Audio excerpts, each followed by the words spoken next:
records, engines, deferred items, and the economics of staying airworthy. Hello again. This is Forrest Owens. I'm an aviation lawyer, a private pilot, and an FAA licensed airframe and power plant mechanic. Now let's turn to the second layer of the maintenance analysis, the place where technical compliance, cash flow, and aircraft value all meet. The records and program architecture behind the airplane. For a large turbine owner, maintenance records are not clerical afterthoughts. They are the aircraft's legal memory. Section 91417 requires the registered owner or operator to keep records of maintenance, preventative maintenance, alterations, and required or approved inspections for the aircraft and its major components, and to retain certain status records and transfer them with the aircraft. Sections 43.9 and 4311 define what maintenance and inspection entries must contain.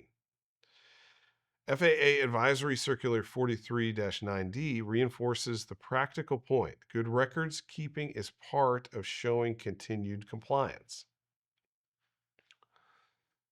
That matters because large turbine aircraft are sold, financed, insured, imported, exported, enrolled on programs, and scrutinized in pre-buy inspections largely through their records.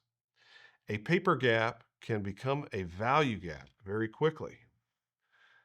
The airframe may look magnificent on the ramp, but if the records cannot prove inspection status, component status, damage history, alteration approval, and return to service continuity, the airplane becomes harder to finance, harder to sell, and harder to defend.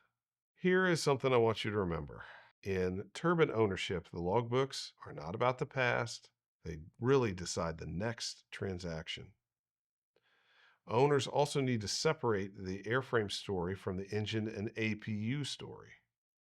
On large turbine and super mid-sized jets, the true maintenance exposure often concentrates in the engines, the APU, landing gear, avionics, and other high-value systems.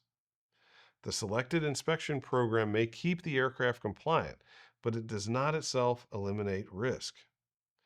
That is why disciplined owners look beyond due dates and ask more strategic questions. What major events are approaching? What is their likely cost? And how are those costs being managed?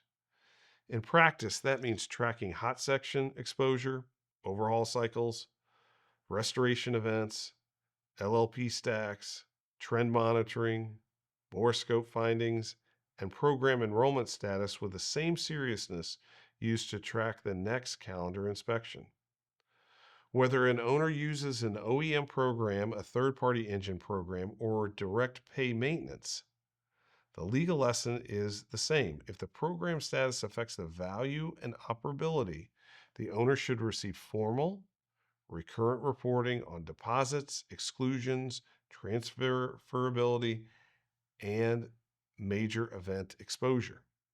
Large turbine owners also underestimate the maintenance consequences of avionics, equipment compliance. Under sections 91411, C.F.R. operation in controlled airspace depends on timely static systems, altimeter, and altitude reporting tests and inspections. Under section 91413, required ATC transponders must be tested and inspected within the preceding 24 calendar months, and on certain maintenance that could affect data correspondence. FAA AC, or Advisory Circular 43-6D, provides acceptable practices for those tests and the associated maintenance entries. These are not glamorous items, but missed tests can ground a highly sophisticated aircraft just as effectively as a major mechanical defect. The same is true for inoperative equipment. Section 91213 says an aircraft generally may not take off with inoperative instruments or equipment installed unless the applicable conditions are met. For aircraft operated with an MEL, the aircraft must have the approved MEL and letter of authorization.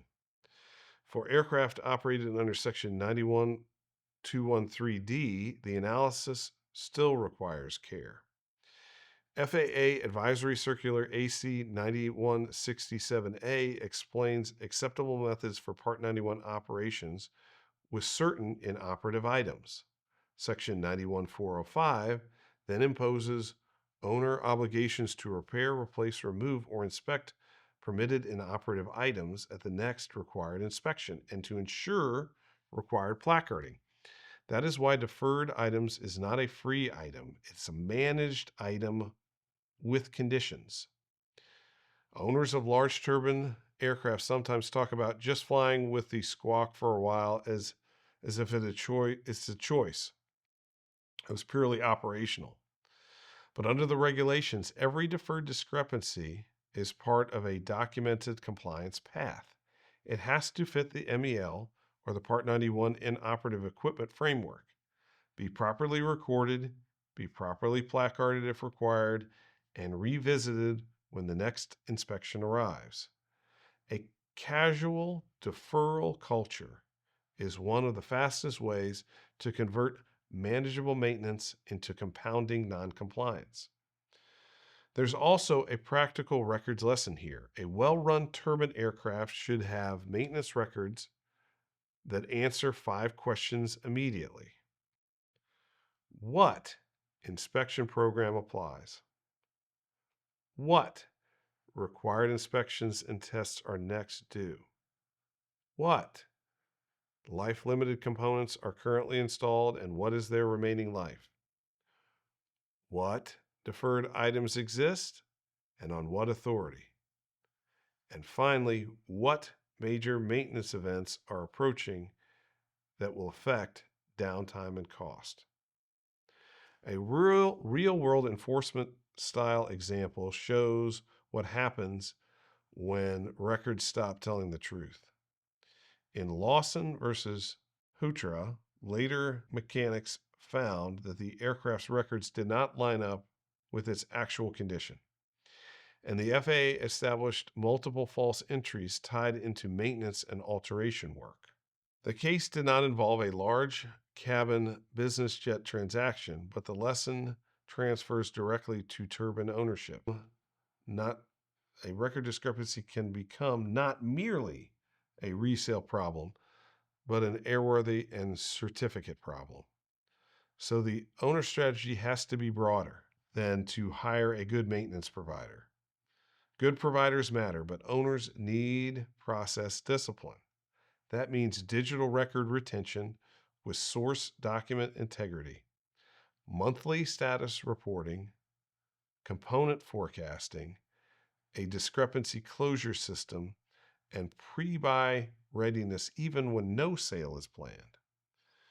Why pre-buy readiness? Because the day you prepare the aircraft as if it could be inspected by a buyer is often the day you discover whether your maintenance administration is truly defensible.